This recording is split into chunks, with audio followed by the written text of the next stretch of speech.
The sound that pulled Natalie from sleep was not the alarm clock she had set for 6:30 in the morning. It was something far more unsettling, a sound that would forever mark the division between the life she knew and the life that was about to begin. Her husband Trevor was sitting on the edge of their bed, his shoulders hunched forward, his hands gripping his knees so tightly that his knuckles had turned white. The bedroom was still dark, the digital clock on the nightstand glowing 3:07 in the morning. She could hear him breathing, quick and shallow, like someone who had just finished running a long distance. Natalie blinked several times, her mind struggling to surface from the depths of sleep.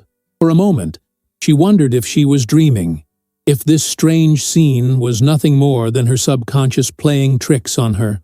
But then Trevor turned to look at her, and even in the dim light filtering through the curtains, she could see that his face was pale, his eyes red and swollen. He had been crying. Trevor, who prided himself on his composure, who had not shed a tear even at his own father's funeral 3 years ago, was crying. Her heart began to pound against her ribs. Something was very wrong. She pushed herself up against the headboard, pulling the blanket closer to her chest, as if it could somehow protect her from whatever was coming. Trevor opened his mouth to speak, then closed it again. He looked away, staring at the wall, and when he finally found his voice, it came out broken and rough. "Natalie, I need to tell you something. I can't keep doing this. I can't continue anymore." The words hung in the air between them, heavy and ominous. Natalie felt her throat tighten.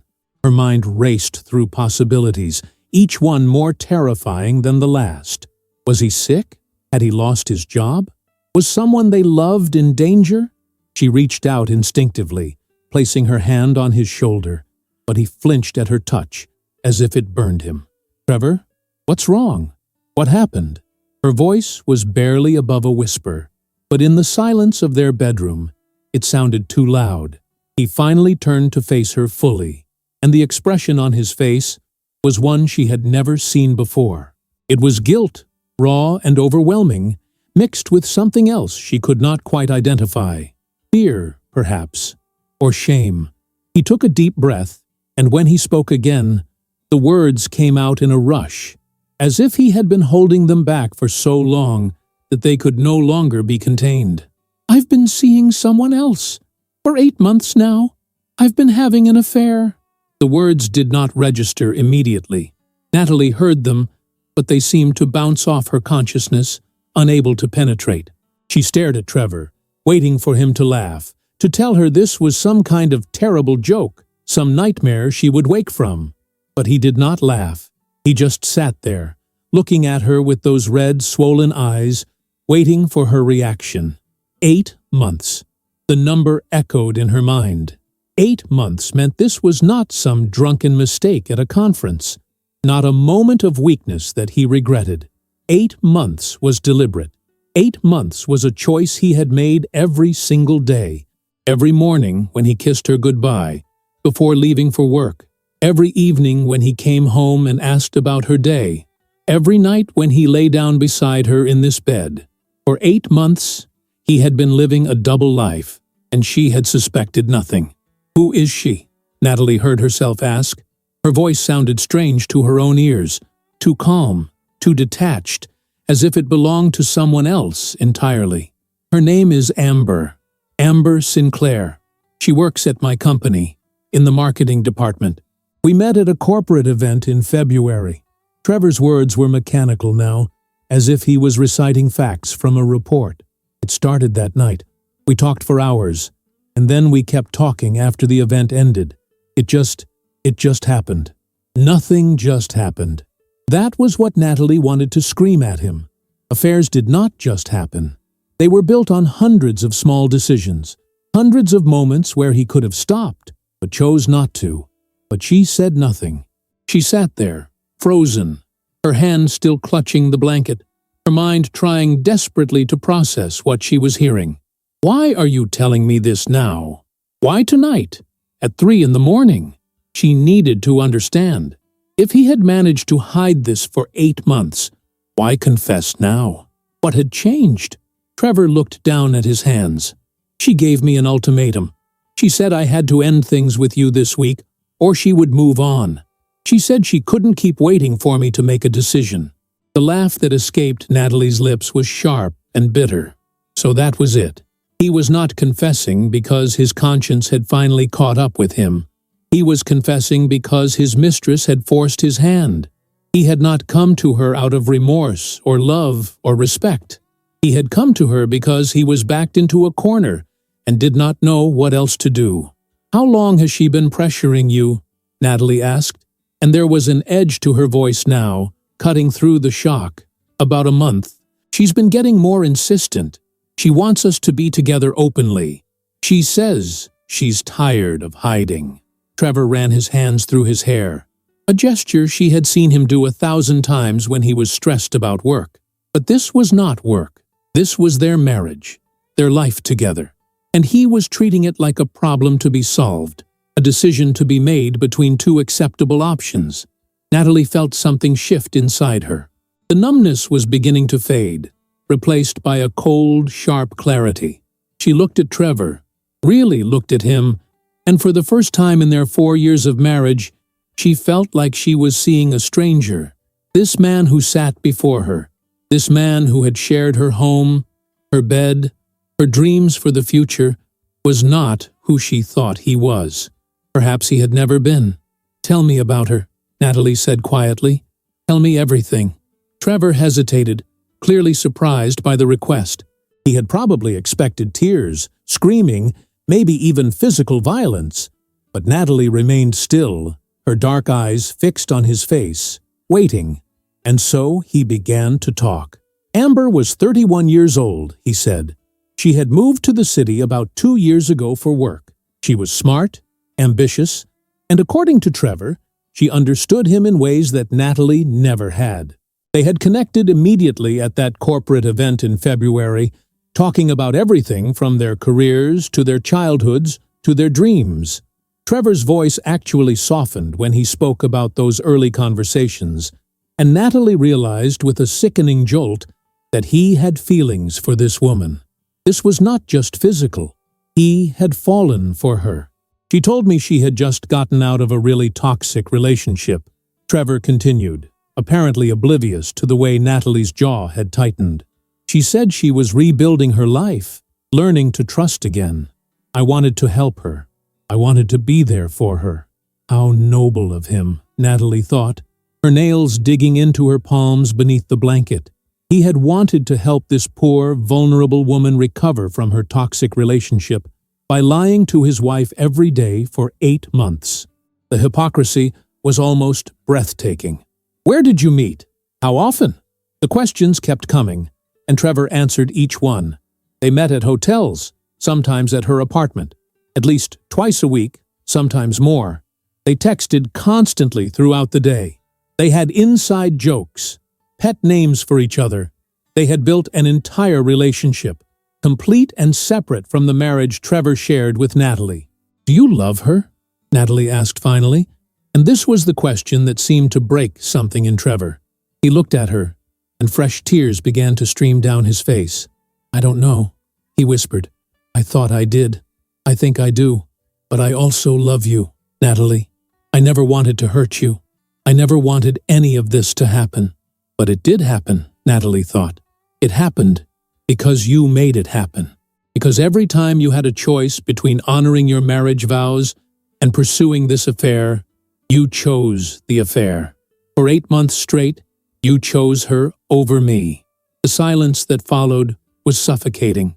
Natalie could hear the clock ticking on the nightstand, could hear the faint sound of a car passing on the street outside, could hear her own heartbeat pounding in her ears. She felt like she was standing at the edge of a cliff, looking down into darkness, knowing that her next move would determine everything that came after. "I need you to leave the bedroom," she said finally, her voice steady despite the storm raging inside her. "I need to be alone right now." Trevor looked like he wanted to argue, to reach for her, to somehow make this better. But something in her expression must have warned him not to push. He stood slowly, his movements hesitant, and walked toward the door.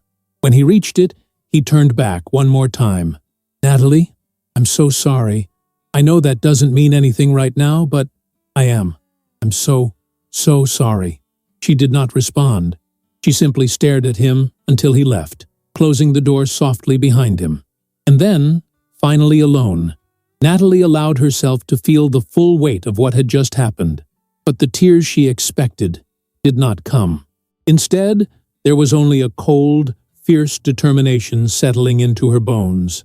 Trevor had made his choices. Now, it was time for her to make hers. She reached for her phone on the nightstand. The screen lit up, showing 3:28 in the morning. Sleep was impossible now. Her mind was already working, already analyzing, already planning. Because if there was one thing Natalie Brennan was good at, it was solving problems.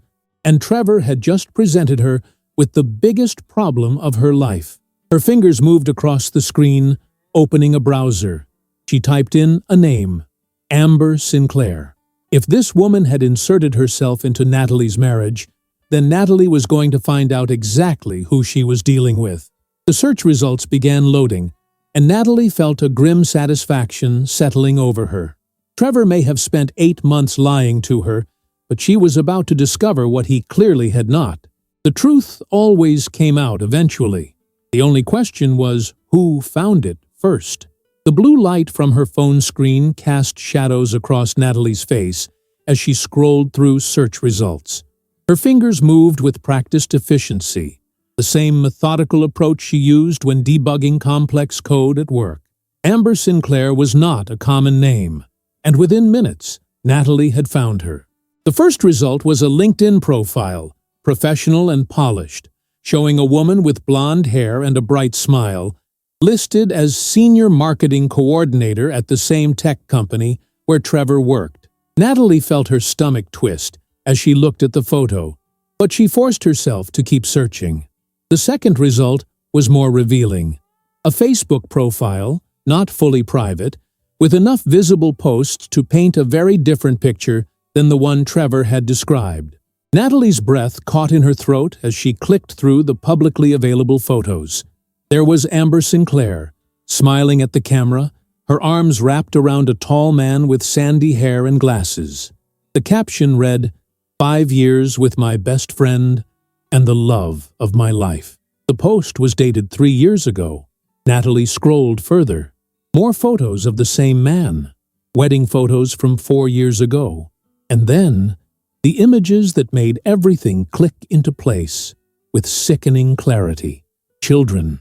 2 small boys, one who looked about 4 years old, the other perhaps 2. Photo after photo of Amber with these children at birthday parties, at playgrounds, on family vacations. The most recent photo was from just 2 weeks ago, showing all 4 of them at what looked like a weekend barbecue, Amber's husband kissing her cheek while the boys played in the background. The caption was simple, "My whole world in one frame." Natalie sat perfectly still, staring at the screen. Amber Sinclair was married. She had a husband and 2 young children. She was not a single woman rebuilding her life after a toxic relationship.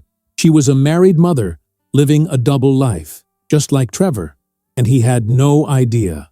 For 8 months, he had believed her lies, had fallen for her story about being vulnerable and alone, had convinced himself that he was helping her heal.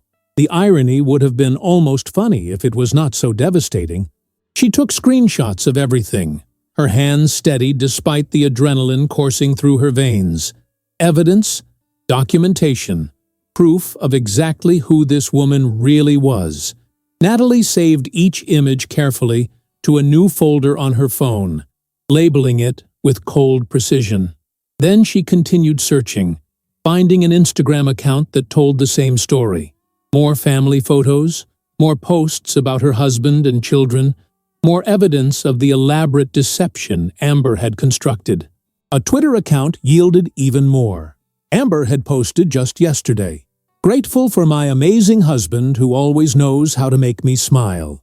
10 years together and still going strong." 10 years. They had been together for 10 years, married for 4. And yet, She had given Trevor an ultimatum, demanding he leave his wife within the week. What was her plan?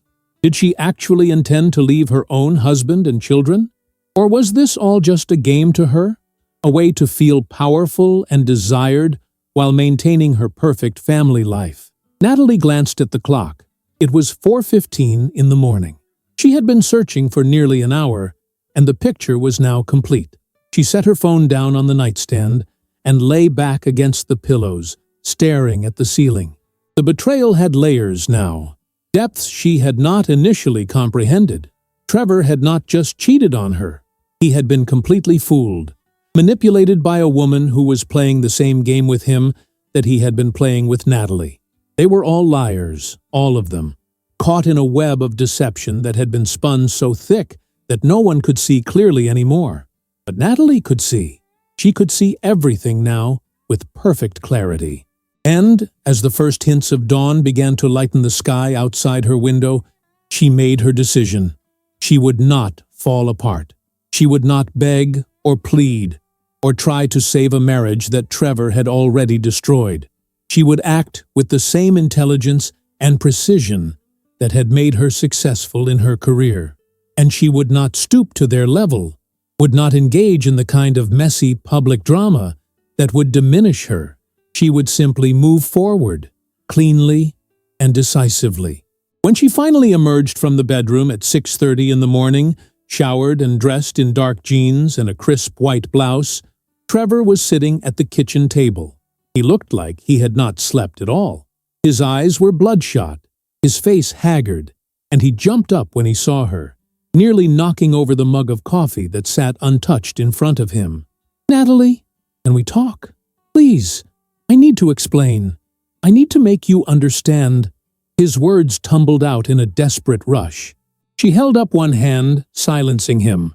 Her expression was calm, almost serene, and it clearly unsettled him more than tears would have. She walked to the kitchen counter, poured herself a cup of coffee from the pot he had made, and took a long sip before turning to face him. "I have a question for you, Trevor. Just one question, and I want you to answer honestly."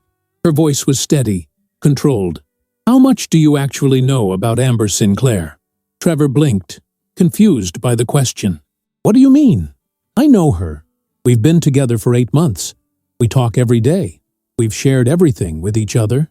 "Has she ever shown you where she lives?" Natalie asked, taking another sip of her coffee. "She has an apartment downtown. I've been there many times. Have you ever looked her up online? Social media? Anything?" Trevor's confusion deepened. "No.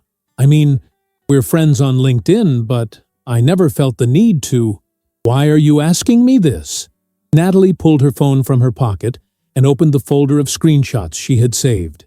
She walked over to the table and set the phone down in front of Trevor, the screen displaying a photo of Amber with her husband and 2 children at a park, all of them laughing, looking like the picture-perfect family. "Because the woman you've been having an affair with, the woman who told you she was single and recovering from a toxic relationship, is married. She has a husband of 4 years, and they've been together for 10, and she has 2 young sons. Their names are Ethan and Lucas. She posts about them constantly on social media. Any basic search would have shown you that." The color drained from Trevor's face as he stared at the phone. Natalie watched him scroll through the screenshots, his hands beginning to shake. She saw the exact moment the full realization hit him, the way his eyes widened and his mouth fell open. He looked up at her, then back down at the phone, then up at her again, as if he could not quite believe what he was seeing. "This can't be right. She told me. She said she was rebuilding her life. She said she had just gotten out of a bad relationship. She said—" He stopped, reading one of the captions on a photo. "5 years with my best friend and the love of my life. That was posted 3 years ago. 3 years ago, Natalie. We met in February of this year. She was already married when we met. She's been married the entire time." "Yes," Natalie said simply. "She has." Trevor pushed back from the table suddenly, the chair scraping loudly against the floor. He stood there, gripping the edge of the table, his breathing rapid and shallow. I need to call her. I need to ask her about this. There has to be an explanation. Maybe these are old photos. Maybe you were lied to, Natalie interrupted, her voice cutting through his panic. The same way you've been lying to me for 8 months. The same way she's been lying to her husband for 8 months. You were both playing the same game, Trevor. You just didn't realize you were playing it with each other. He looked at her, and she could see the devastation in his eyes. Whatever he had felt for Amber, whatever he had convinced himself their relationship was, it was crumbling before him. He had believed he was special to her, that what they shared was real and meaningful. He had destroyed his marriage for a woman who had been feeding him lies from the very beginning. I didn't know, he whispered. Natalie, I swear to you, I had no idea. If I had known she was married, if I had known she had children, I never would have. You never would have what? Natalie's voice was sharp now, the calm facade cracking just enough to let her anger through. You never would have started the affair? Really? Because you had no problem starting one while you were married. You had no problem lying to me every single day. The only difference is that you were also being lied to. That's what bothers you, Trevor. Not the cheating, not the betrayal, but the fact that you were fooled. Trevor opened his mouth to respond, but closed it again. There was nothing he could say. She was right, and they both knew it. He sank back down into the chair, his head in his hands. For several long minutes, the only sound in the kitchen was the ticking of the clock on the wall and the occasional car passing outside. Finally, Trevor looked up at her. His face was tear-stained, his expression pleading. What do we do now? How do we fix this? Natalie almost laughed at the question. Fix this. As if their marriage was a broken appliance that could be repaired with the right tools and enough effort. As if 8 months of deliberate deception could be undone with apologies and promises. As if she could ever look at him again without seeing this moment, this betrayal, this fundamental breaking of trust. We don't fix anything, she said quietly. You made your choice, Trevor. You made it every day for 8 months. Every time you texted her when you were sitting next to me. Every time you met her at a hotel instead of coming home to me. Every time you looked me in the eye and lied about where you had been. You chose her over me, over our marriage, over everything we built together. But I was wrong. I can see that now.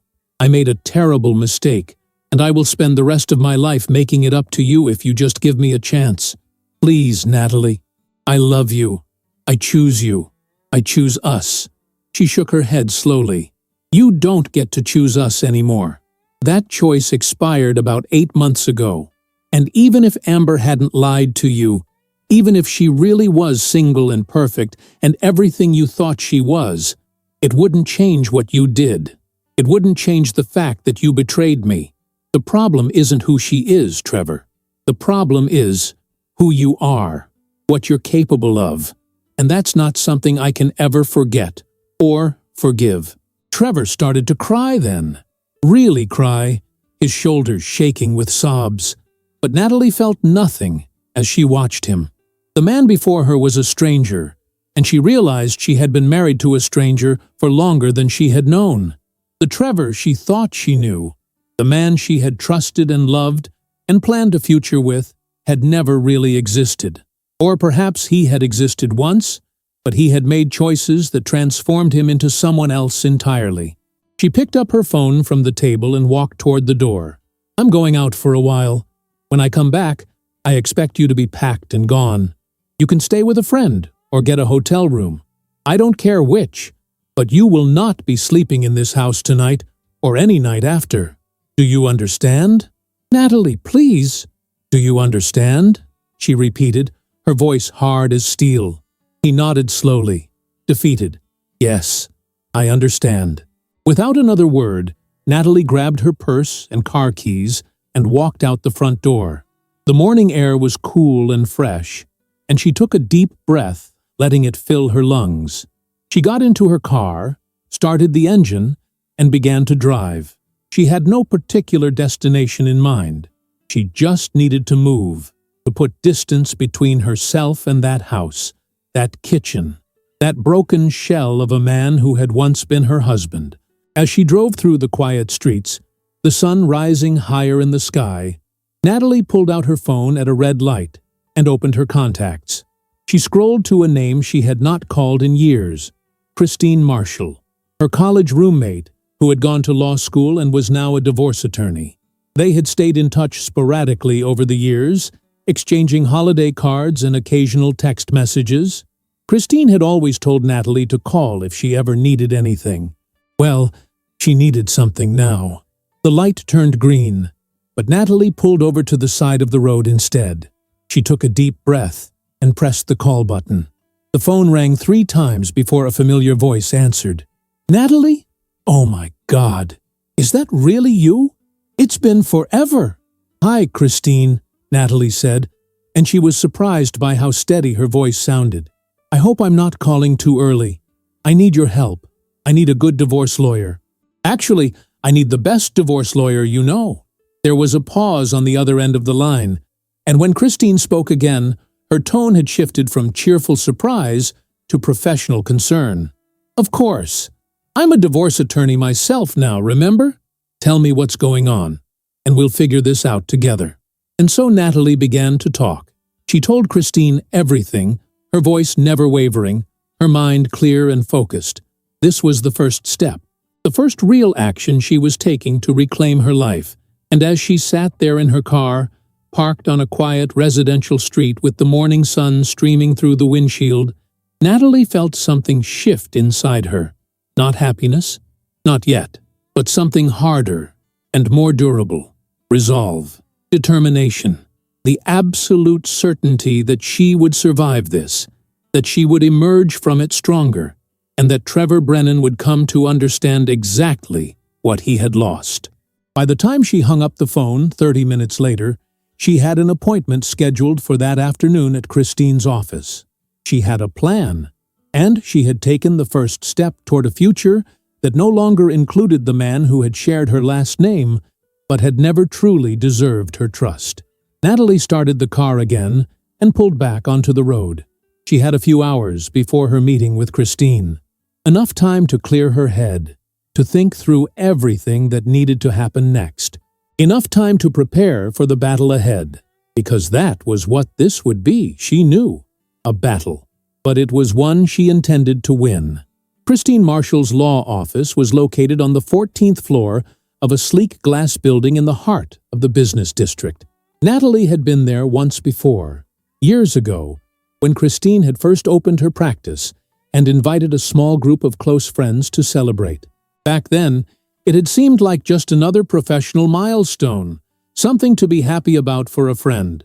Natalie had never imagined she would one day walk through those doors as a client, seeking help to dismantle her own marriage. The receptionist, a young woman with kind eyes and a gentle smile, greeted Natalie warmly and offered her coffee or water. Natalie declined both. Her stomach was already churning, and she knew that adding caffeine to the mix would only make things worse. She sat in one of the comfortable leather chairs in the waiting area, her hands folded neatly in her lap, and tried to steady her breathing. She had always prided herself on her ability to remain calm under pressure, to think logically even in difficult situations. But this was different. This was her life falling apart in real time, and no amount of deep breathing could completely silence the voice in her head that kept asking how she had missed the signs for 8 months. "Natalie?" Christine appeared in the doorway, and Natalie was struck by how much her old friend had changed. The carefree college student who had stayed up all night eating pizza and discussing philosophy had been replaced by a polished professional in a tailored navy suit. But when Christine smiled, Natalie could still see traces of the girl she had known all those years ago. "Come on back." Christine's office was spacious and well-appointed, with a large mahogany desk, floor-to-ceiling bookshelves lined with legal texts, and windows that offered a panoramic view of the city skyline. Christine gestured for Natalie to take a seat in one of the chairs facing the desk, then moved around to sit across from her. For a moment, neither of them spoke. Christine simply looked at Natalie with an expression of sympathy and understanding that made Natalie's carefully constructed composure threaten to crack. "I'm sorry you're going through this," Christine said finally, her voice soft but professional. "I know this can't be easy, but I want you to know that you did the right thing by calling me. We're going to get through this together, and we're going to make sure you're protected every step of the way." Natalie nodded, not trusting herself to speak just yet. Christine pulled a yellow legal pad from a drawer and clicked her pen, ready to take notes. "Okay, let's start from the beginning. Tell me everything." And so Natalie did. She recounted the early morning confession, Trevor's admission of an 8-month affair, the ultimatum from his mistress, and her own discovery that Amber Sinclair was married with 2 children. She told Christine about the screenshots she had taken, the social media profiles she had found, and the conversation in the kitchen that morning. Her voice remained steady throughout, clinical and detached, as if she was describing events that had happened to someone else. Christine listened without interrupting, occasionally making notes on her legal pad, her expression remaining neutral and professional. When Natalie finished, Christine set down her pen and leaned back in her chair. "First of all, I have to say that I'm impressed by how you handled this. A lot of people in your situation would have fallen apart or acted impulsively. The fact that you had the presence of mind to gather evidence and think strategically shows real strength." "I don't feel strong," Natalie admitted quietly. "I feel like I'm operating on autopilot, just going through the motions because I don't know what else to do." "That's normal," Christine assured her. "Shock can do that. You're protecting yourself emotionally while you deal with the practical aspects. But eventually, you'll need to process what happened. Have you considered talking to a therapist?" Natalie had not, but the suggestion made sense.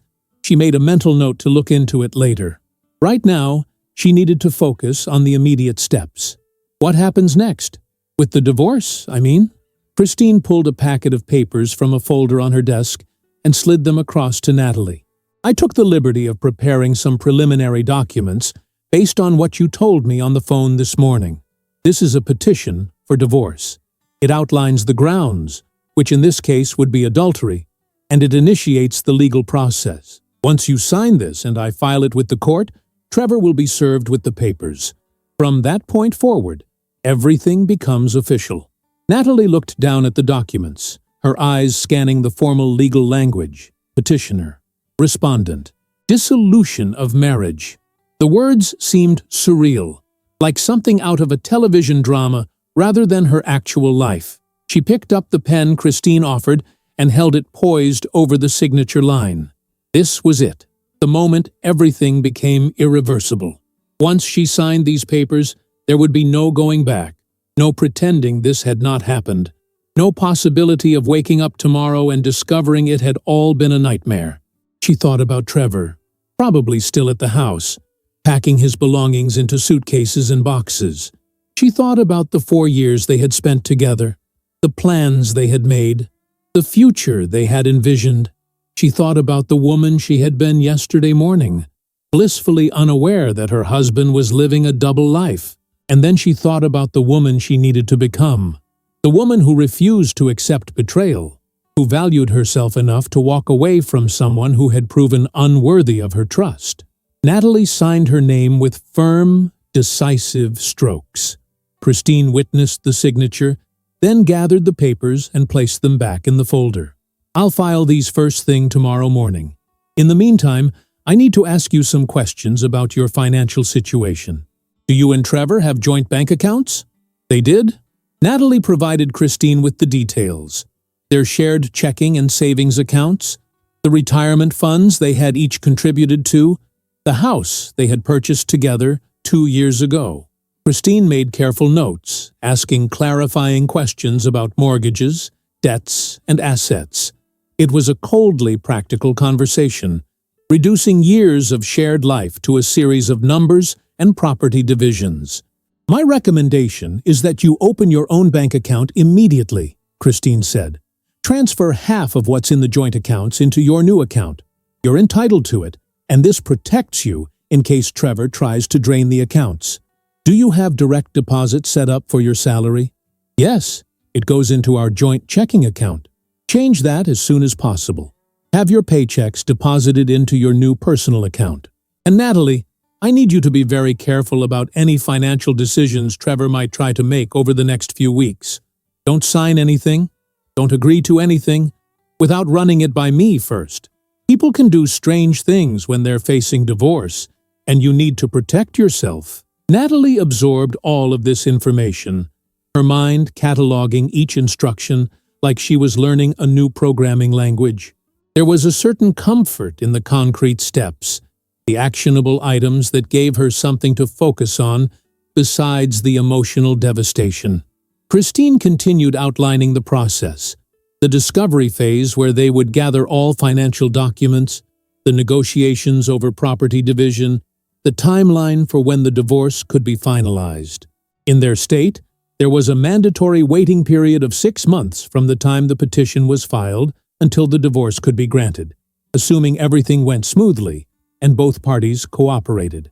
6 months, Natalie repeated. That seems like a long time.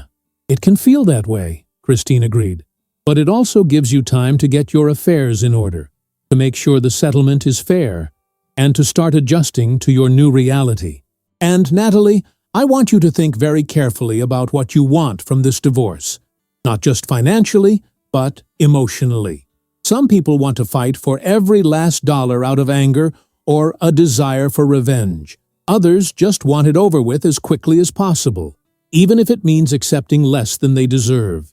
There's no right or wrong answer, but you need to be honest with yourself about what will help you move forward. What did Natalie want? The question hung in the air as she considered it. She wanted Trevor to understand what he had thrown away.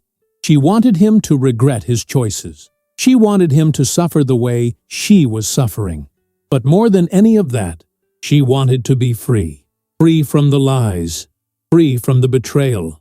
Free from the constant wondering if she could ever trust him again. She wanted to wake up one day and not have her first thought be about his infidelity. She wanted to rebuild her life into something honest and real, something that belonged entirely to her. I want a fair settlement, she said finally. I don't want to drag this out or make it uglier than it needs to be, but I also won't be taken advantage of. I want what I'm entitled to, and then I want to move on with my life. Christine nodded approvingly. That's a healthy approach, and for what it's worth, I think you're going to come out of this okay. It won't be easy, and there will be hard days ahead, but you're smart, you're capable, and you have a good support system. You're going to survive this, Natalie, and eventually, you're going to thrive. The meeting lasted another 45 minutes as they went over additional details, and Christine explained what Natalie could expect in the coming weeks. By the time Natalie left the office, armed with a folder full of documents and instructions, it was nearly 4 o'clock in the afternoon. She had spent the entire day dealing with the practical fallout of Trevor's confession, and she still had to go home and face whatever awaited her there. When Natalie pulled into the driveway of the house she had shared with Trevor, she noticed immediately that his car was gone. She sat in her own car for a moment, staring at the empty spot where his vehicle usually sat, and felt a strange mixture of relief and loss. Relief that she would not have to see him again today, that she would not have to endure more tears and apologies and desperate pleas for forgiveness, but also a profound sense of loss for what had once been, for the life they had built that was now irretrievably broken. She walked into the house and was struck by how quiet it was. The silence seemed to press in on her from all sides, heavy and oppressive. She moved through the rooms, noting the spaces where Trevor's belongings had been. His laptop was gone from the desk in the spare bedroom they used as a home office. His running shoes were no longer by the front door. The electric razor he used every morning was missing from the bathroom counter. It was as if he was being erased from her life, one object at a time. In the bedroom, she found a note on the pillow where he usually slept. The handwriting was shaky, the letters uneven, as if he had been crying while he wrote it. Natalie picked up the note and read it, her expression remaining neutral. Natalie, I know you told me to leave, and I have. I'm staying at Mark's place for now. His number is below if you need to reach me for anything. I want you to know that I meant everything I said this morning. I am so deeply sorry for what I've done to you, to us. I know I don't deserve your forgiveness, but I'm asking for it anyway. I'm asking for a chance to prove that I can be the man you deserve, the man I should have been all along. I will do whatever it takes to earn back your trust. I will go to counseling. I will cut off all contact with Amber. I will spend every day for the rest of my life making this right if you just give me one more chance. Please don't give up on us. Please don't give up on me. I love you. I have always loved you, even when I was too stupid and selfish to show it. Trevor. Natalie read the note twice, then folded it carefully and placed it in the drawer of her nightstand. She did not know why she kept it. Perhaps as evidence, perhaps as a reminder, perhaps simply because throwing it away felt too final. She sat down on the edge of the bed and looked around the room that suddenly felt too large, too empty. This was her life now. A house that echoed with absence, a marriage that existed only on paper and would soon not exist at all, a future that had been completely rewritten in the space of 14 hours. Her phone buzzed with a text message. She pulled it from her purse and saw that it was from Trevor. "Did you get my note? Can we please talk? I need to hear your voice. I need to know there's still a chance for us." Natalie stared at the message for a long moment, her thumb hovering over the keyboard. She could respond. She could tell him there was no chance, that he had destroyed any possibility of reconciliation the moment he decided to betray her. But what would be the point? He would only argue, only beg, only try to convince her that his 8 months of lies could somehow be forgiven and forgotten. Instead, she set the phone down without responding and went to the kitchen to make herself something to eat. She was not hungry, but she forced herself to prepare a simple meal of pasta and vegetables.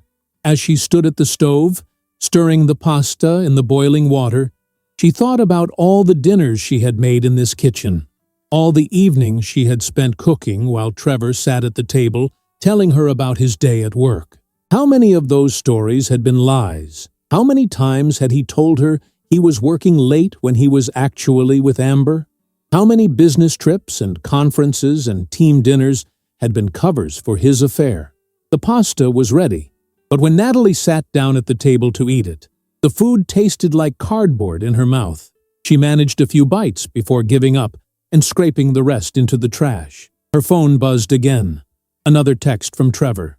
"Natalie, please, I'm begging you. Just give me 5 minutes. Just let me explain." This time she did respond. Her message was brief and to the point. "There is nothing left to explain. My lawyer will be in touch with you soon. Do not contact me again unless it is through her." She blocked his number immediately after sending the message. She knew it was harsh, knew that he would be devastated by the finality of it, but she also knew that she needed to protect herself, needed to create boundaries that would allow her to heal without being constantly bombarded by his attempts at reconciliation.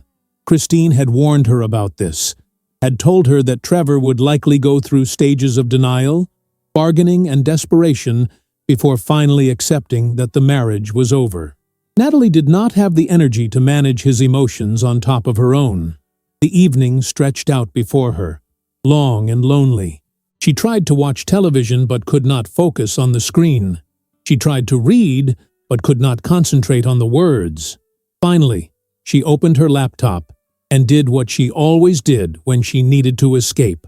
She lost herself in work. There was a complex coding problem she had been trying to solve for the past week, a bug in the software her team was developing that kept causing crashes. She dove into the code, line by line, searching for the error with the same methodical precision she had applied to uncovering the truth about Amber. Hours passed. The sun set, and the house grew dark around her, but Natalie barely noticed. She was entirely absorbed in the problem, her mind finding relief in the logic and structure of programming. There were no messy emotions in code, no betrayals or lies. Just ones and zeros, true and false. Problems that could be solved if you were smart enough and persistent enough. And Natalie was both. It was nearly midnight when she finally found the bug. A small error in the way two functions were communicating.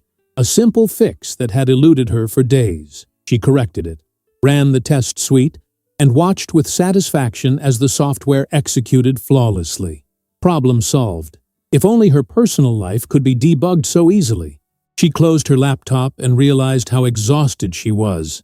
It had been more than 40 hours since she had slept, and the adrenaline that had been sustaining her was finally wearing off. She climbed the stairs to the bedroom, changed into pajamas, and slid under the covers. The bed felt enormous without Trevor beside her. She had never realized how much space one person could take up until that space was empty. As she lay there in the darkness, staring at the ceiling, Natalie allowed herself to feel, really feel, for the first time since Trevor's confession.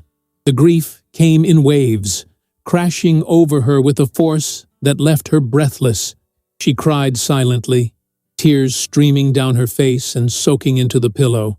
She cried for the marriage she had believed in, for the future that had been stolen from her, for the innocence and trust that could never be recovered.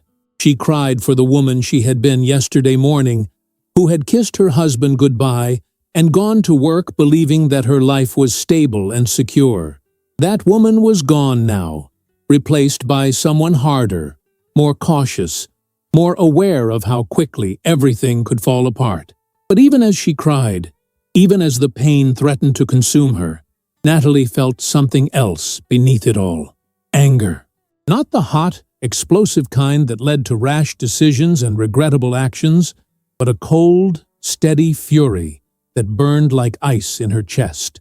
She was angry at Trevor for his betrayal, angry at Amber for her lies and manipulation, angry at herself for not seeing the signs sooner. But that anger, properly channeled, could be a powerful tool. It could give her strength when she felt weak, determination when she wanted to give up, courage when the path forward seemed too difficult to walk.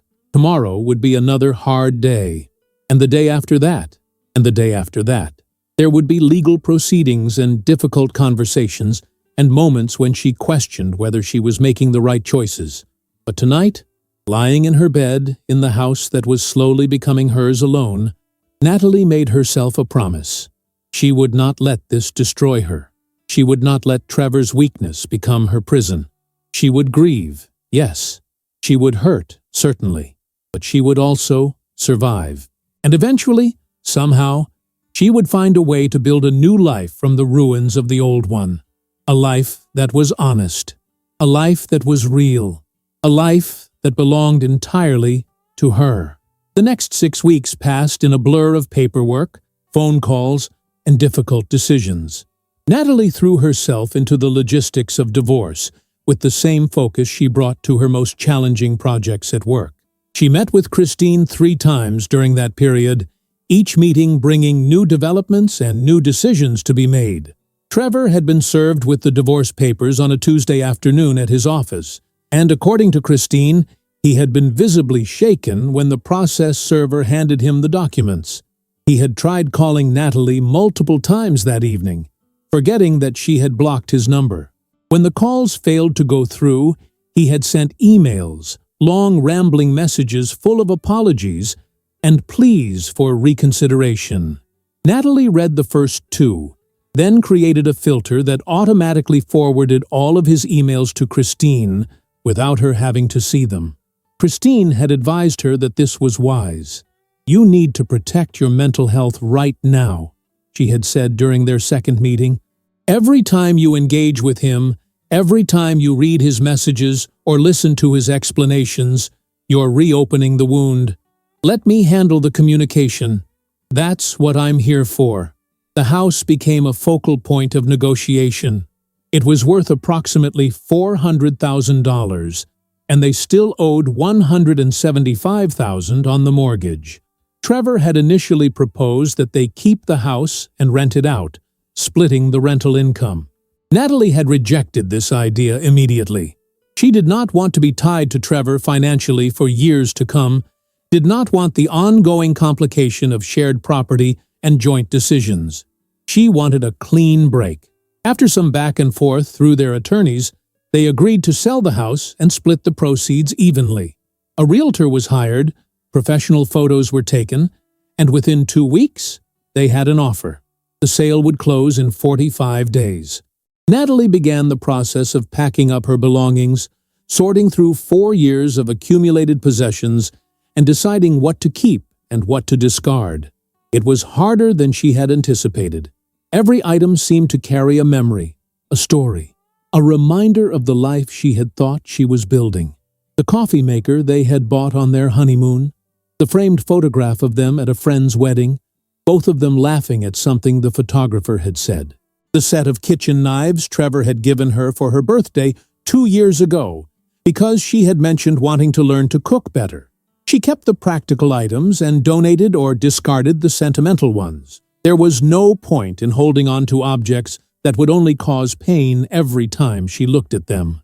Better to start fresh, to furnish her new life with things that carried no history, no associations with a marriage that had been built on lies. During this time, Natalie also began seeing a therapist. Dr. Helen Reeves was a woman in her early 50s with gray-streaked hair and a calm, reassuring presence.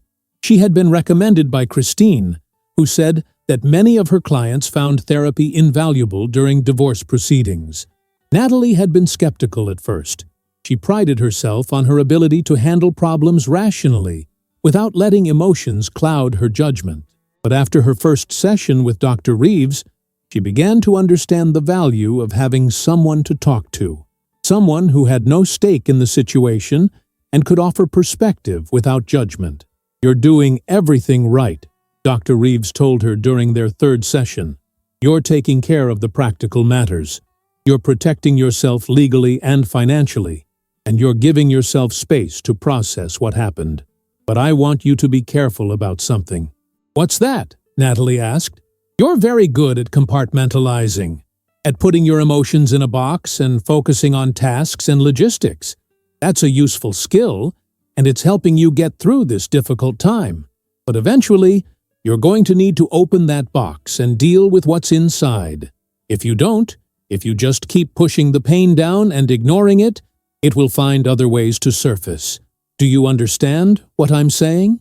Natalie understood, intellectually, but emotionally, she was not ready. Not yet. The anger was still too raw, the hurt too fresh. For now, she needed the compartmentalization, needed the structure and routine that kept her moving forward. There would be time later to fully process the grief and betrayal. Right now, she just needed to survive. Work became her refuge. She volunteered for additional projects, stayed late at the office, and took on complex problems that required her full concentration. Her colleagues noticed the change in her, but said nothing, perhaps sensing that she did not want to discuss it. Only her boss, a sharp woman named Patricia Chen, who had been with the company for 15 years, pulled her aside one afternoon. "Natalie, I need to talk to you about something," Patricia said, closing the door to her office and gesturing for Natalie to sit down. "I've noticed you've been working a lot of overtime lately. Your output has been excellent. Don't get me wrong, but I'm concerned about burnout. Is everything okay?" Natalie hesitated. She had not told anyone at work about the divorce, had maintained a professional facade that everything was fine. But Patricia was looking at her with genuine concern, and something about that kindness made the carefully constructed walls threaten to crumble. "I'm going through a divorce," Natalie said finally. "My husband had an affair. I'm dealing with it, but work helps. It gives me something to focus on besides everything that's falling apart in my personal life." Patricia nodded slowly. "I'm sorry to hear that. Divorce is never easy, even when it's the right decision. But I need you to promise me that you'll take care of yourself. Don't burn yourself out, trying to avoid dealing with your emotions. They'll catch up with you eventually." It was similar to what Dr. Reeves had said. and Natalie found herself wondering if everyone could see what she was trying so hard to hide. That beneath the calm exterior and the methodical handling of logistics, she was barely holding herself together. That some nights, she lay awake until 3 or 4 in the morning, unable to stop her mind from replaying every moment of her marriage and searching for signs she had missed. That she had lost 12 pounds in 6 weeks because food tasted like ash, and her appetite had disappeared entirely. "I promise," Natalie said, though she was not entirely sure she could keep that promise. "And thank you, Patricia, for caring." "Of course I care. You're one of my best engineers, and more importantly, you're a good person. You don't deserve whatever you're going through." Patricia paused, then added, "And Natalie, if you ever need to talk or need some time off, just let me know. We'll figure it out." That conversation stayed with Natalie as the weeks continued to pass. She was not used to accepting help or showing vulnerability, had always prided herself on her independence and self-sufficiency, but maybe that had been part of the problem in her marriage. Maybe she had been so focused on being strong and capable that she had not noticed when Trevor started pulling away, when he stopped being fully present in their relationship. Or maybe there had been nothing she could have done differently. Maybe this was entirely his failure and his choice, and she needed to stop blaming herself for not preventing something that was never within her control. 7 weeks after Trevor's confession, Natalie received a call from Christine with unexpected news. Trevor wanted to meet with her in person, with both of their attorneys present, to discuss the terms of the divorce settlement. He had something he wanted to say, something he insisted had to be delivered face to face. "Do I have to go?" Natalie asked, her stomach clenching at the thought of seeing Trevor again. "No, you don't have to," Christine replied, "but it might be worth hearing what he has to say. Sometimes these meetings can actually help with closure, and I'll be right there with you the entire time. If at any point you want to leave, we leave.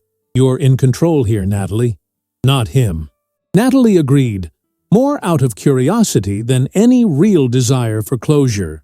What could Trevor possibly have to say that he had not already said in his countless emails and messages?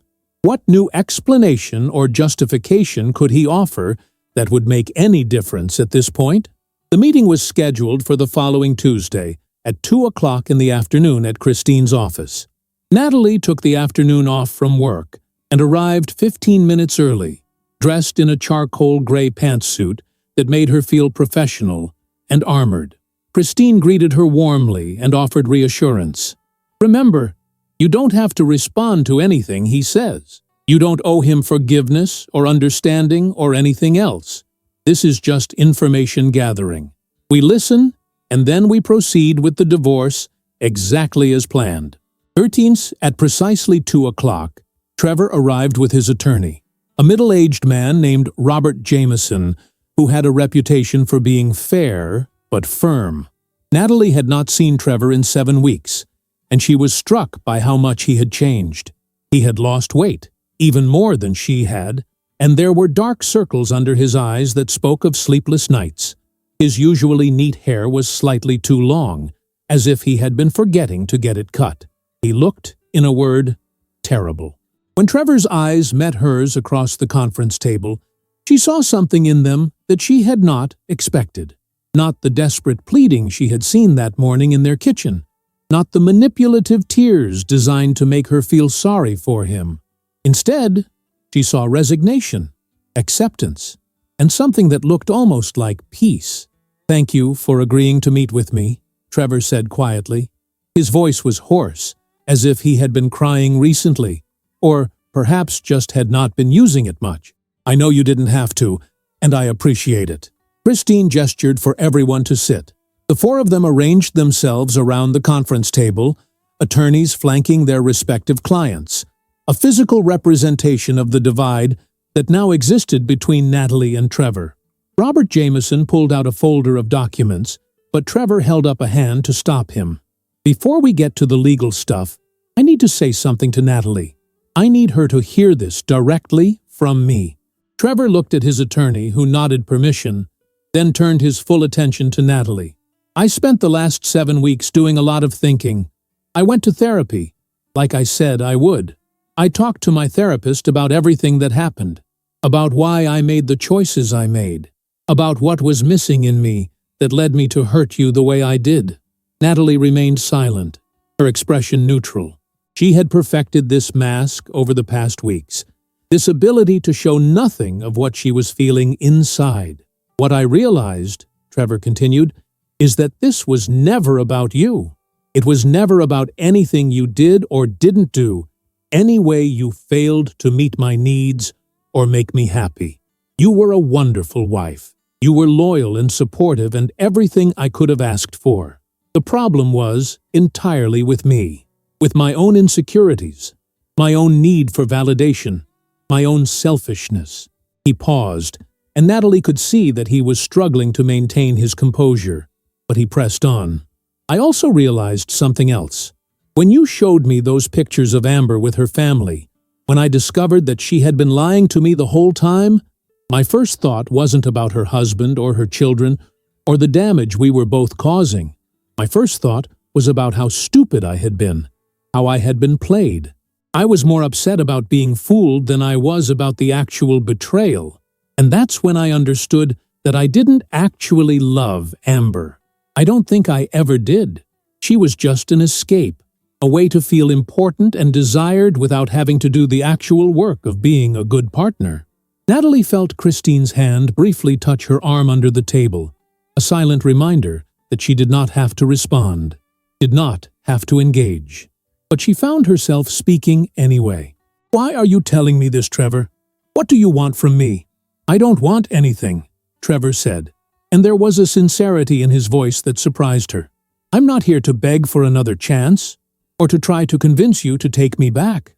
I know that ship has sailed, and I know I'm the one who sank it. I'm here because I owe you an apology, a real one, not the desperate, self-serving apologies I sent you in all those emails, but a genuine acknowledgement of what I did and the harm I caused." He took a deep breath, and when he spoke again, his voice was thick with emotion. "Natalie, I am so deeply sorry for betraying you, for lying to you every day for 8 months, for making you doubt yourself and question what you missed, for destroying the trust and security you felt in our marriage, for taking something good and real and shattering it because I was too weak and too selfish to appreciate what I had. You deserved so much better than what I gave you. You deserved honesty and loyalty and a partner who valued you as much as you valued him. And I failed you in every possible way." Tears were streaming down his face now, but he made no move to wipe them away. "I don't expect you to forgive me. I don't even expect you to believe that I mean this, but I needed you to hear it. I needed you to know that I understand what I destroyed, and I will carry that knowledge with me for the rest of my life." The conference room was silent for a long moment. Natalie looked at Trevor, really looked at him, and tried to find some trace of the man she had married. That man seemed like a stranger now, someone from a different lifetime. The person sitting across from her was also a stranger, but a different kind. One who had finally taken responsibility for his actions, even if that responsibility came far too late to change anything. "Thank you for saying that," Natalie said finally, her voice steady. "It doesn't change what happened, and it doesn't change my decision. But I appreciate you being honest finally." Trevor nodded, wiping his eyes with the back of his hand. "I know, and I've instructed Robert here to agree to whatever terms you want for the divorce settlement. The house, the bank accounts, the retirement funds, all of it.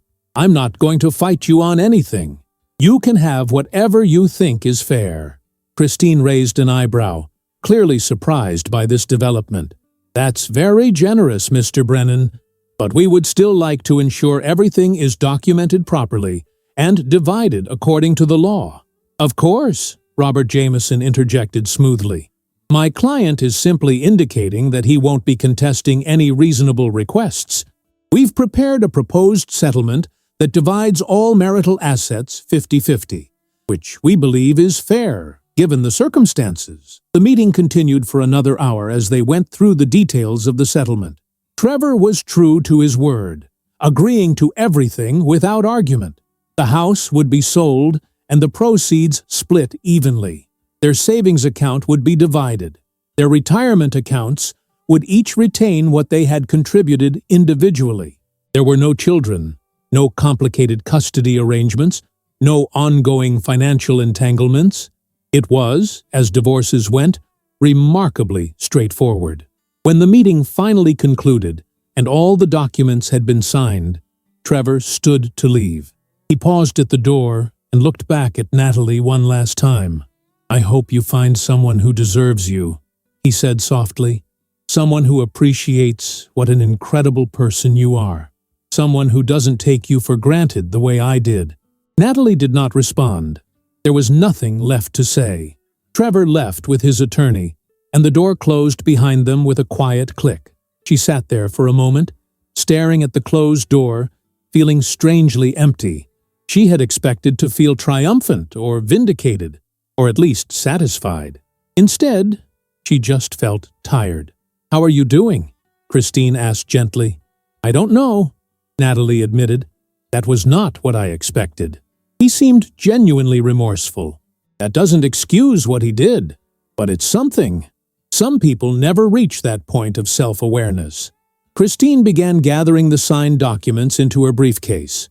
"The good news is that this settlement is very favorable for you, and with Trevor not contesting anything, we should be able to finalize the divorce much more quickly than I initially anticipated, probably within 3 months, instead of 6. 3 months. 90 days until she would be legally single again, until all ties to Trevor would be severed except for the memories she carried. It seemed both impossibly long and terrifyingly soon. What would her life look like in 3 months? Where would she be living?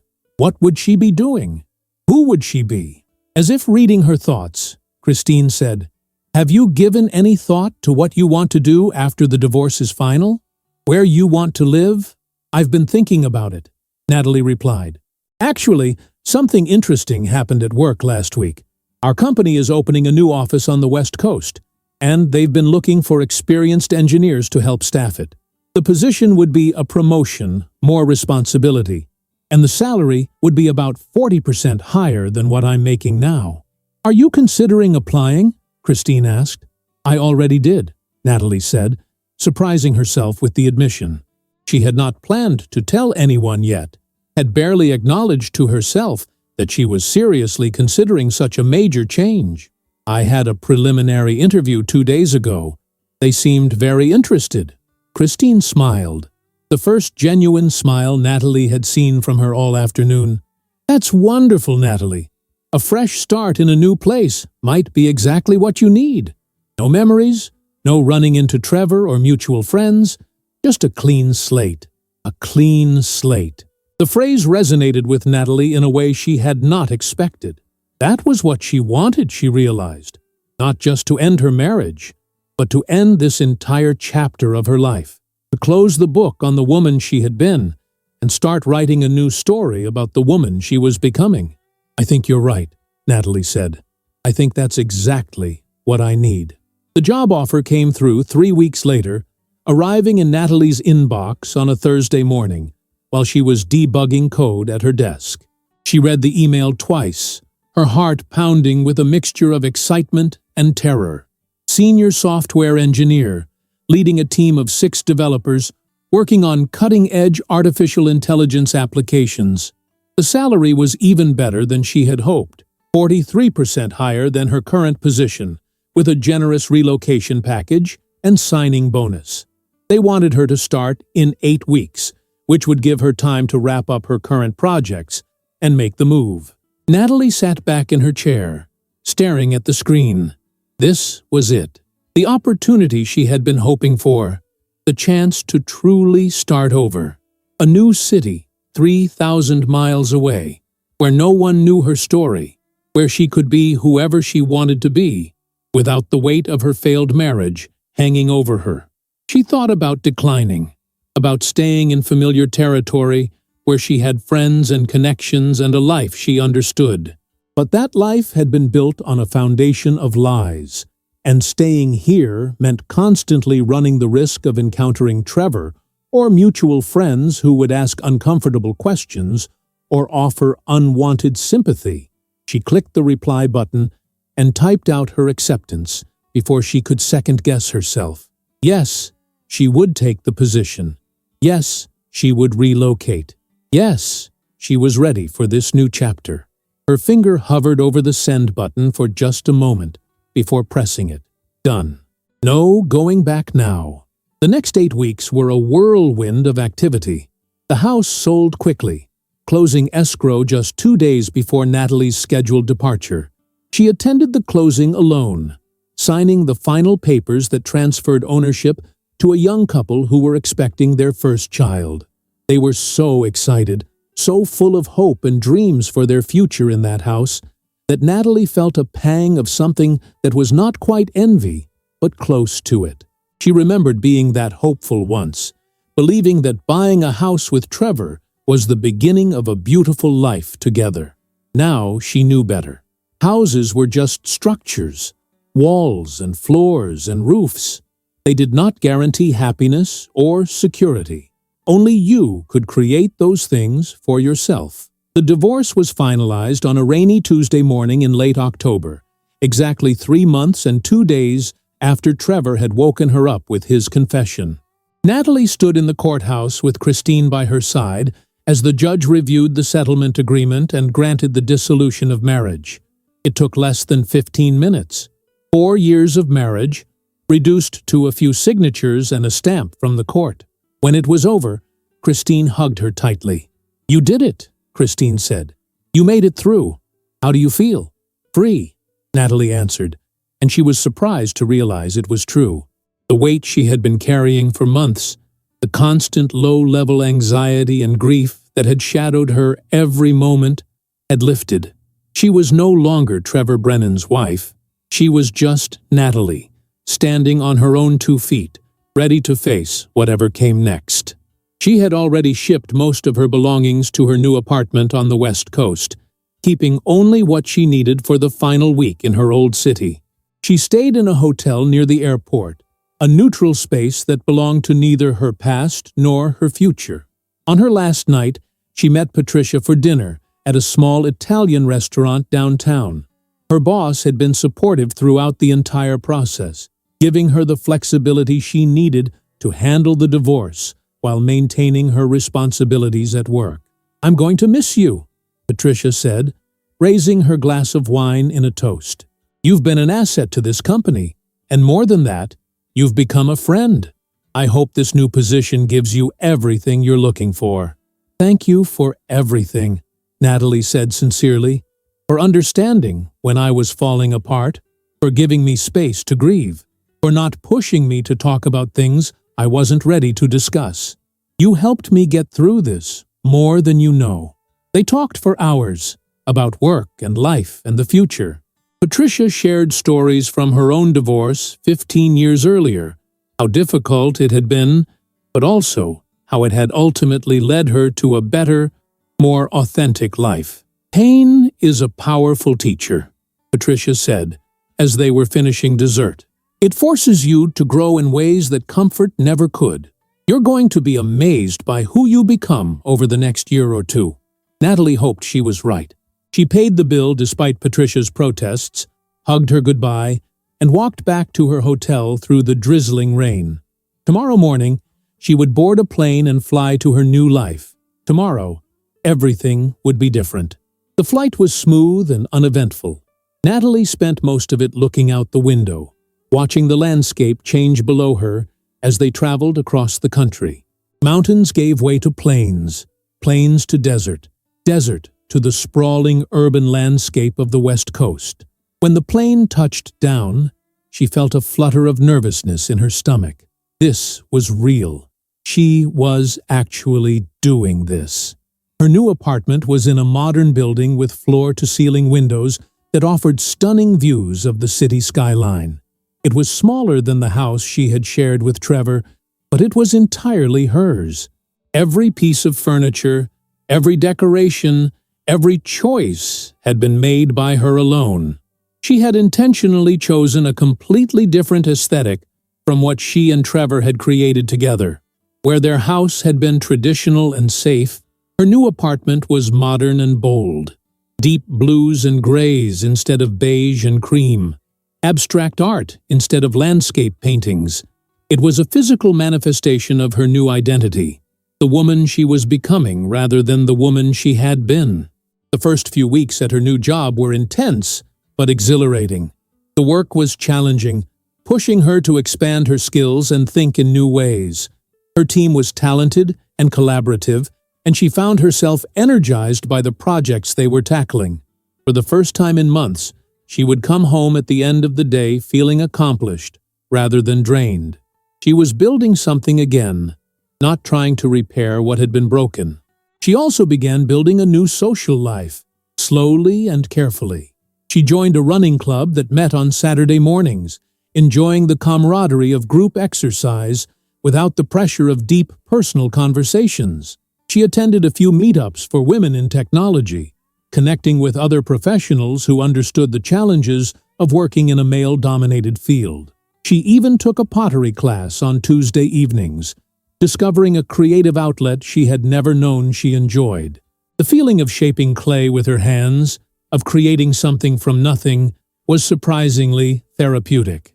4 months into her new life, on a crisp Saturday morning in February, Natalie was at her favorite coffee shop when someone bumped into her, nearly spilling her latte. She looked up, ready to accept the apology, and found herself face to face with a man about her age, with kind brown eyes and an embarrassed smile. "I am so sorry," he said quickly, steadying her cup with his hand. "I wasn't paying attention. Did I get any on you?" "No, I'm fine," Natalie assured him. "No harm done." "Let me buy you another one anyway," he insisted. "I'm Daniel, by the way. Daniel Park, and I promise I'm not usually this clumsy." There was something warm and genuine about him that made Natalie smile despite herself. "I'm Natalie, and really, you don't need to buy me another coffee. This one is still perfectly good." "Then let me buy you a pastry to go with it," Daniel suggested. "I make a terrible first impression, but I'm told I'm much better once you get to know me." Natalie hesitated, her instinct telling her to politely decline and maintain her carefully constructed solitude. But there was something about the way he smiled, something open and honest, that made her want to take a chance. "All right," she said. "A pastry sounds nice." They ended up sitting together at a small table by the window, talking for over an hour. Daniel was a graphic designer who had moved to the city 2 years ago from the Midwest. He loved hiking and photography and had a self-deprecating sense of humor that made Natalie laugh more than she had in months. He did not ask probing questions about her past or why she had moved here. Instead, they talked about books and movies and the ridiculous difficulty of finding good pizza on the West Coast. When they finally parted ways, Daniel asked if he could see her again. Natalie surprised herself by saying yes. They exchanged phone numbers, and as she walked home, she felt something she had not felt in a very long time. Hope, not the naive hope of her earlier years, but something harder and more resilient. The hope of someone who had survived devastation and was slowly learning to trust again. She and Daniel began seeing each other regularly. Casual coffee dates that gradually became dinners and long walks through the city. Natalie was careful, guarded in ways she had never been before. She did not rush into anything physical, did not share her full story right away. Daniel seemed to understand and respect her boundaries, never pushing for more than she was ready to give. He was patient and kind, and slowly, incrementally, Natalie began to let her walls down. It was 3 months into their relationship when she finally told him about Trevor and the affair. They were sitting on a bench overlooking the ocean, watching the sunset paint the sky in shades of orange and pink. She had been nervous about sharing this part of herself, worried that it would change how he saw her, or make him question whether she was ready for a new relationship. Daniel listened without interrupting, his hand finding hers as she talked. When she finished, he was quiet for a long moment, and Natalie held her breath, waiting for his reaction. "Thank you for trusting me with that," he said finally. "That must have been incredibly painful. But you know what I see when I look at you? I see someone who refused to accept less than she deserved. Someone who had the courage to walk away even when it was hard. Someone who rebuilt her entire life because she believed she was worth more than what she was being given. That's not a story of failure, Natalie. That's a story of strength." 30. The tears that came then were different from the ones she had cried in the dark nights after Trevor's confession. These were tears of release, of healing, of finally being seen and understood by someone who valued her for exactly who she was.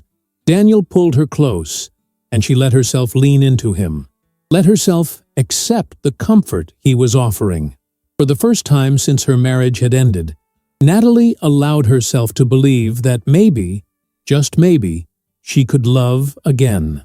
Not the same way she had loved Trevor, with blind trust and naive optimism, but in a new way, built on honesty and mutual respect, and the knowledge that she was whole and complete on her own, whether anyone else was in her life or not. A year and a half after that terrible early morning when Trevor had confessed his affair, Natalie stood at the window of her apartment, looking out at the city lights twinkling in the darkness. Daniel was in the kitchen making dinner, humming quietly to himself, and the smell of garlic and herbs filled the air.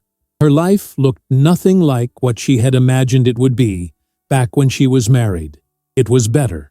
She had been promoted again at work, now leading a team of 12 engineers on a flagship project that was getting industry recognition. She had a circle of genuine friends who knew her as she was now, not as half of a couple. She had hobbies and interests that had nothing to do with anyone else's preferences or schedules. And yes, she had Daniel, who made her laugh and challenged her to keep growing, and never made her feel like she had to be anything other than herself. Occasionally, she heard news about Trevor through mutual acquaintances who still lived in their old city. He was still at the same company, still in the same position. He had dated a few people, but nothing had lasted. From what she understood, he was still trying to figure out who he was and what he really wanted. Natalie felt nothing when she heard these updates. No satisfaction or vindication or even pity, just a distant sense that he was living his life and she was living hers, and those lives had nothing to do with each other anymore. She had learned things from her marriage and its ending, painful lessons that had shaped her into the person she was now. She had learned that trust had to be earned and maintained, not assumed. She had learned that loving someone meant being honest with them, even when honesty was difficult. She had learned that she was stronger than she had ever imagined, capable of surviving betrayal and rebuilding from nothing. And perhaps most importantly, she had learned that the best revenge was not destruction or public exposure or making someone else suffer. The best revenge was simply living well, building a life so full and rich and authentic that the person who had hurt you became irrelevant. Daniel called from the kitchen that dinner was ready, and Natalie turned away from the window with a smile. She sat down at the table across from him, and as they shared the meal he had prepared, talking and laughing about their days, she felt a deep sense of gratitude. Not for what had happened to her, not for the pain and betrayal that had brought her to this point, but for her own resilience, for the choices she had made in the aftermath of devastation, for the woman she had become through the process of breaking and healing. That night, as she was getting ready for bed, Natalie opened the drawer of her nightstand and pulled out the folded note Trevor had left on her pillow the day he moved out. She had kept it all this time, though she was not entirely sure why. She unfolded it and read his words one last time, his desperate pleas for forgiveness and second chances. Then, without ceremony or drama, she tore the note into small pieces and dropped them in the trash can beside her bed. She did not need to carry that weight anymore. She did not need the reminder of what she had lost, because she knew now what she had gained. Freedom, authenticity, self-respect, a life built on truth rather than lies, and the absolute certainty that she would never again settle for someone who did not value her the way she valued herself. As Natalie climbed into bed that night, with Daniel already asleep beside her and the city lights glowing softly through the window, she felt something she had not felt in a very long time: complete peace. The story that had begun with Trevor's 3 a.m. confession was finally, truly over. And the new story, the one about the woman who had survived betrayal and built something beautiful from the ruins, was just beginning. She closed her eyes and drifted off to sleep, dreaming not of what had been, but of all the possibilities that lay ahead, because that was what healing looked like. Not forgetting the past, or pretending it had not hurt, but moving forward anyway, carrying the lessons, but leaving the pain behind. Natalie Brennan had done more than survive her husband's betrayal. She had transformed it into something powerful and redemptive. She had won not by destroying him, but by refusing to let what he had done destroy her. And that, she thought, as sleep finally claimed her, was the sweetest victory of all. If you enjoyed the story, leave a like and subscribe to the channel. And drop a comment below. What city are you watching from? And if your heart tells you to, feel free to leave me a tip on Buy Me a Coffee. Just check the first pinned comment. Thanks for keeping me company and for the coffee, and I'll see you in the next story.